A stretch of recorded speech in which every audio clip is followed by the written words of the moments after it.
E aí, galerinha, beleza? Eu sou o seu professor de física, o Ericles, e seja bem-vindo mais uma vez a esse canal, o canal Circuito da Física. E hoje, aula número 5, corpo eletrizado sobre a ação, sobre a ação de um campo magnético uniforme. Então vamos lá, continuando o nosso conteúdo de força magnética, tá, gente? Essa é a parte 2, ainda vai ter a parte 3, na verdade, né? Que seria a parte de fios, né? Força magnética realizada por campos criados em fios retilíneos, tá? Então vamos lá, gente. Primeiro caso aqui, né, é quando a gente usa a trajetória retilínea, né? No caso, a carga ela está fazendo uma trajetória, ou melhor, está numa velocidade, o vetor velocidade está paralelo ao vetor campo. Quando isso acontece, gente, a força magnética não vai aparecer aí, vai ser zero. Por que, Éricles? Porque é o seguinte, lembra que a equação nos mostra que força magnética é o módulo da carga vezes a velocidade, vezes o campo, vezes o seno de θ? Então, quando a gente usa aí, quando a gente coloca isso, né, numa situação, ó, veja bem, qual é o ângulo aqui entre o vetor B e o vetor V nessa primeira carga aqui, ó? É 180 graus, né, gente? Se a gente for fazer aqui, obviamente, né? 180 graus. Tá? Essa é a abertura desses vetores. Né? O vetor V, então, eles estão na mesma direção, que é a direção horizontal, mas estão em sentidos contrários. Certo? Então, quando isso acontece, a gente tem um ângulo de 180 graus. Quando a gente resolve o seno de 180, vai ser zero. Então, seno de zero é zero, seno de 180 é zero, zero vezes QVB é zero, e a força magnética some. Certo? Não vai acontecer, não vai aparecer. Tá? No mesmo fator aí, a gente tem o caso 2, que é quando a velocidade e o campo estão na mesma direção e no mesmo sentido. O que é que vai acontecer? O ângulo aí vai ser zero. E então, o seno de zero também é zero. E aí recai nessa mesma problemática do 180. Certo? Então, se o seno de zero é zero, então, 0 vezes QVB também vai ser zero e a força magnética é zero. Vou colocar até aqui. Ó. Então, a gente tem que entender o seguinte, que quando uma carga, um corpo eletrizado, está se movimentando, tendo um vetor velocidade na mesma direção das linhas de campo, que são essas linhas pretas aqui, a força magnética vai ser zero. Não importa o sentido, né? Se for o mesmo sentido do campo ou se for o sentido contrário. Quando a gente for fazer isso, o seno vai nos mostrar que vai ser zero. Tá, gente? Tranquilo? Muito claro, né? Isso ficou muito claro, muito tranquilo demais. Vamos para o segundo caso. O segundo caso é o da trajetória circular, tá? Como assim, Éricles? Vamos lá, gente. Quando uma carga, ou quando um corpo eletrizado, ele está imerso num campo magnético uniforme e que o vetor velocidade desse corpo eletrizado esteja perpendicular, tá? Perpendicular a esse campo, ou seja, 90 graus, o vetor, vamos dizer aqui, ó, veja que o vetor B está saindo da tua tela, né? Que esses pontinhos aqui, essas bolinhas com os pontinhos, indica que ele está saindo da tela, é a ponta da flecha, tá? E aí eu tenho um vetor velocidade para cima, né? Tá? E o que vai acontecer aí? Certo? Isso é 90 graus, né? Tá? Assim, ó, para vocês verem. Tipo uma cruzinha, né? Então, gente, a carga, né, o corpo eletrizado vai fazer uma trajetória circular. Certo? Vai fazer uma trajetória que vai ter um raio. E a força magnética vai apontar para o centro. Ela vai fazer um trabalho da resultante da força centrípeta, que a gente chama de força centrípeta ou resultante centrípeta, certo? Ele vai fazer esse trabalho da força centrípeta. Por isso que essa carga ela vai o quê? Ó? Vai ficar girando aqui, dando voltas, certo? Isso é legal, né? Então veja que ela está fazendo um trabalho, né? Se a carga fosse negativa, aí já mudava, né? Já mudava o sentido, né? O sentido ficava, né, para o outro lado, né? Então, tenha muito cuidado com essa questão da carga negativa, né? Mas como está positivo, então fica tudo assim. Então, se você for fazer a regra da mão esquerda, você vai observar, até porque é difícil fazer a regra da mão esquerda nesse caso, a mão vai ficar meio... Mas você vai observar que, né, a direção e o sentido da força magnética vai ser apontada por esse centro aqui, por esse círculo aqui. Olha que maravilha. Certo? A gente pode encontrar o raio, tá? E também o período, né, que ela vai dar uma volta aqui. O período é o tempo que ela dá uma volta aqui, né? Então a gente pode encontrar. Certo? Muito tranquilo. E aí a gente vai, vamos encontrar, né? Vamos usar a segunda lei do nosso grande Newton, né? É o seguinte, imagine o seguinte, se a força magnética ela é o nosso módulo de Q vezes V vezes B. Eric, por que você não vai colocar o seno aqui? Porque o seno de 90 graus é 1. Veja que eu falei antes que a vetor velocidade é 90 graus perpendicular a quem? Ao vetor campo. Então, nesse caso, o seno de 90 é 1 e 1 vezes QVB é o próprio QVB. Ok? Tranquilo. Eric, e quem é a força centrípeta, ou resultante centrípeta, né, como alguns chamam? É a massa, tá, vezes a velocidade ao quadrado sobre R.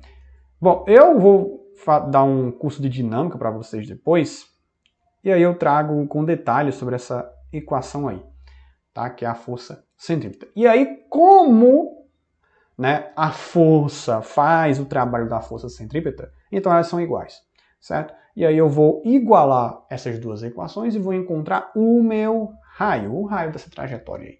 Vamos lá? Então vamos lá. Então vai ficar, gente.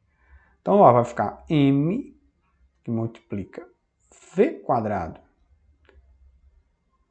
sobre r, né? É igual ao meu módulo de Q, módulo de Q vezes V vezes B. E aí vamos lá, né? Vamos isolar esse R aqui. Tá, eu não vou colocar esse R para cima, então vai ficar, vamos lá, vamos fazer passo a passo para vocês entenderem. Então vai ficar VMV quadrado, que é igual, aí eu vou colocar R que multiplica, né? O R que está multiplicando, passa para o outro lado dividindo, vou fazer passo a passo para vocês entenderem aí.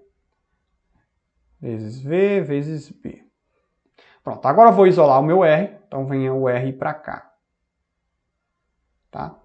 E aí, antes disso, dá pra gente fazer uma simplificação, né? Ó, V quadrado corta com esse V aqui, né, gente? Claro, né? Então vai ficar assim. Então o meu R vai ficar. O meu R vai ser M, que multiplica V, tá? O V aqui, simplificou um V aqui. Dividido pelo meu amigo aqui, ó, vamos lá, QB, né? Módulo de Q vezes B. Essa é a minha, o quê? O meu raio, né? Minha não, meu raio. O meu raio aí, olha que maravilha. Então consegui encontrar o raio dessa trajetória. Beleza? Vai depender de V e de B, né? Isso é interessante. Então quanto maior a velocidade, maior esse raio, quanto maior o campo, menor esse raio. Certo? Isso é interessante. Vamos ver o nosso período, né? A gente tem o seguinte, que a velocidade, né? A gente pode calcular o seguinte, a velocidade é igual ao comprimento dessa circunferência, que é igual a 2π, certo? 2π. Meu π não ficou bonito não, né? Isso, 2π. R dividido pelo tempo, que eu vou chamar de t grande, né? Que é o meu período, quando ela dá uma volta. Então, é simples de entender, né? Que a velocidade vai ser o comprimento desse ciclo, né? Que é o comprimento dele. Qual é o comprimento? 2πr, dividido pelo tempo que ele faz, que eu vou chamar de t grande. Tranquilo, simples, né? Não tem muita dificuldade, não, de entender isso. Então, nesse caso, eu vou isolar o meu R aqui. Tá? Então, vou botar R é igual. Deixa eu melhorar esse R aqui. Então, R vai ser igual. Aí vai ficar VT, né? Ó. T vai estar dividindo, vem para cá multiplicando. E o 2π vai passar dividindo. Tá? Continhas básicas aqui. Então, o meu R vai ser este aqui e eu vou igualar aqui dentro. E eu vou, ó, para a gente não perder muito tempo, então vai ficar algo desse tipo aqui. Tá? E aqui, que vai ser igual a isto, né? Que é o meu R, né, gente? Meu R é isso aí. Então, simples, né? Pronto. Aí, gente, vamos começar o corta-corta, né? Na verdade, não tem muito corta-corta, não. É só o V. Os Vs vão embora. E aí eu vou isolar o meu T. Correto? Então, vamos lá. Vou colocar de roxinho aqui. Então, o meu T vai ser igual... Observe, gente, ó. O 2π está dividindo, vai para o outro lado multiplicando. Então, vai ficar 2π vezes m. Aí o QB vai ficar embaixo mesmo, né? Não precisa mudar. Dividido pelo módulo de Q e B. Certo? Esse é o meu período. Olha que maravilha. Deixa eu ajeitar esse módulo aqui. Tá feinho, né? Não, tá feio. Pronto. E agora, gente, vamos passar um quadradinho aqui para dizer que é importante. Então, o meu período é esse aí. Então, eu posso encontrar o tempo que ele faz, né? Uma volta aí, essa carga, esse corpo eletrizado. Bacana demais. Certo? Olha que maravilha. A gente encontrou um período aí. Certo? Vamos para o terceiro caso. O terceiro caso é o caso mais interessante que eu acho dessa aula aqui. Se você ficou até aqui, por favor, curta o vídeo, compartilha com a galera. Isso é importante, ajuda o nosso trabalho. Olha aqui, gente. Ó. O terceiro caso é a trajetória helicoidal. Então, quando as direções de V e B são oblíquas entre si, ou seja, ele não tem um ângulo de 90 graus, ele vai ficar entre 90, né, e 0, né, o 0 grau aqui. Certo? Quando isso acontecer, a velocidade estiver, né, nessa direção aí, né, um θ que vai estar entre B, né, aí, em referência a B no caso, quando isso acontece, a carga vai fazer uma trajetória helicoidal. Ou seja, ela vai fazer tipo uma espiral, certo? Olha aqui, ó. Ela vai se movimentar em forma de espiral. Tá? E aí eu vou ter um vetor, as componentes desse vetor velocidade aqui, o Vx e o Vy. E lembre-se que a força magnética, nesse caso, né, sempre apontando para o centro da trajetória aí, que no caso seria essa trajetória helicoidal. Certo? Isso é muito legal. Então a carga vai se movimentando e sempre vai ter a força magnética aí para o centro, fazendo o trabalho da resultante centrípeta, como a gente já calculou aí no segundo caso. Certo? E isso traz implicações para a natureza. Quais são essas implicações, Érica? A primeira vai ser o quê? As auroras polares. Quase não falava o nome, né? Auroras polares. O que são auroras polares, Érica? Você lembra da aurora boreal no Polo Norte, a aurora austral no Polo Sul? Pois é. O que isso tem a ver? As trajetórias das partículas helicoidais, né? Essas trajetórias, têm alguma influência em relação a esses fenômenos luminosos que a gente vê nos polos em determinados tempos do ano? Pois é. Observe o seguinte, gente. As auroras polares são o quê? É um fenômeno luminoso que você observa no céu noturno, né? Nas regiões polares, devido ao impacto das partículas dos ventos solares com alta atmosfera, canalizadas pelo campo magnético da Terra. Isso é interessante porque é o seguinte, nos polos, os campos magnéticos são mais intensos, certo? E aí, gente, é o seguinte, existem ventos solares que vai sair do Sol. Esses ventos solares são carregados, né? Tem partículas carregadas ali junto com plasma, né? E aí elas interagem com o que a gente chama de cinturão de Van Allen. E são regiões do campo magnético aqui que nos protege desses ventos, certo? Então vamos dizer que o Sol, vou colocar aqui de laranja aqui, que os ventos solares vêm. E aí vai interagir com esse cara aqui, que é o cinturão de Van Allen, certo? E isso é interessante que partículas carregadas vão interagir nessas linhas e vão fazer trajetórias helicoidais que vão até onde? Vão fazer o quê? Vão fazer umas trajetórias, elas vão escapar aqui e vão, ó, para, né, os polos, onde o campo magnético é mais intenso. E aí vai acontecer um fenômeno, né? Um fenômeno legal, que no caso é o fenômeno da garrafa magnética. Né? Não sei se vocês já ouviram falar disso. Mas a garrafa magnética é o seguinte, ó, como o campo magnético terrestre não é uniforme, sendo mais intenso nos polos, eu já falei sobre isso, e mais fraco nas regiões dos trópicos, as partículas deslocam-se em espiral de uma região para outra.